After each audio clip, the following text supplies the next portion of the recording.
ছাত্ররা নয়, তারেক রহমান সরকার পতনের মাস্টার মাইন্ড, একথা বলেছেন বিএনপির যুগ্ম মহাসচিব খায়রুল কবির খোকন এবং তিনি এর পিছনে অনেকগুলো যুক্তি দেখিয়েছেন।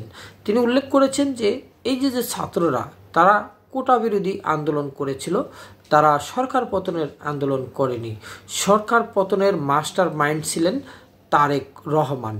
নরসিংদীতে শীতার্তদের মাঝে কম্বল বিতরণ অনুষ্ঠানে তিনি একথা বলেছেন। তিনি কিন্তু আরও উল্লেখ করেছেন যে এই যে জনাব তারেক রহমান তিনি ৬,০০০ কিলোমিটার দূরে থেকেও বাংলাদেশের জনগণের পাশে ছিলেন এবং সেখান থেকে তিনি বলেছে টেক ব্যাক বাংলাদেশ। খায়রুল কবির বলেন যে ৩ তারিখে এক দফা আন্দোলনে গিয়েছিল ছাত্ররা।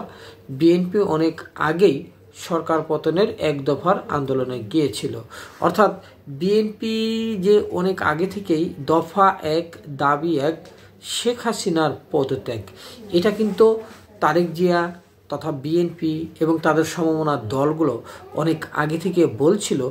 কথা কিন্তু সত্য। আমরা কিন্তু আগে থেকেই দেখেছি যে শুরু থেকেই সরকারের পদত্যাগ চেয়েছিল এবং এক দফা।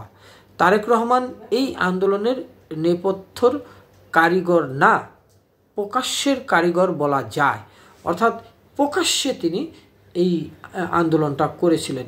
তিনি ৬,০০০ কিলোমিটার দূরে থেকেও এটা করেছেন। এছাড়া তিনি শেখ হাসিনা পরিবারের দুর্নীতির প্রসঙ্গ টেনে আনেন ওখানে। তিনি বলেন যে শেখ পরিবারের যারা যেখানেই গেছে সেখানেই দুর্নীতি ছড়িয়ে পড়েছে। টিউলিপ যার রক্তের মধ্যেই দুর্নীতি, এবং এই দুর্নীতি দ্বারা প্রমাণিত হয় যে তিনি শেখ পরিবারের একটা দুর্নীতির একটা আইডল মডেল, এবং এটাই প্রমাণিত হয়েছে যে শেখ পরিবার দুর্নীতিগ্রস্ত এবং টিউলিপের যে দুর্নীতি হয়েছে সেটা প্রমাণিত হয়েছে। এছাড়া পুতুলের বিরুদ্ধেও দুর্নীতির অভিযোগের বিষয়ে তদন্ত হচ্ছে এবং উন্নয়নের বিষয়ে তারা লুটপাট করেছে, এবং এছাড়া জয়ও লুটপাট করেছে। নিক্সন সহ শেখ পরিবারের সবার বিরুদ্ধে দুর্নীতির অভিযোগ প্রমাণিত হয়েছে। আর এই যে মাস্টার মাইন্ড কিন্তু এই জন্যই তিনি যুক্তি দেখিয়েছেন যে আমরা কিন্তু কোটা বিরোধী আন্দোলনের আগেই কিন্তু অনেকগুলো কর্মসূচি সভা সমাবেশ বিএনপির দেখেছি।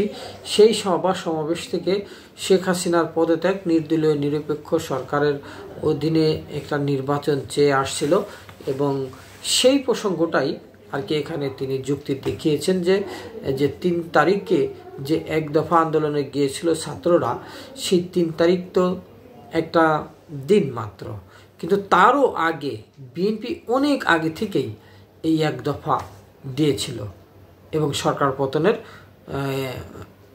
Step down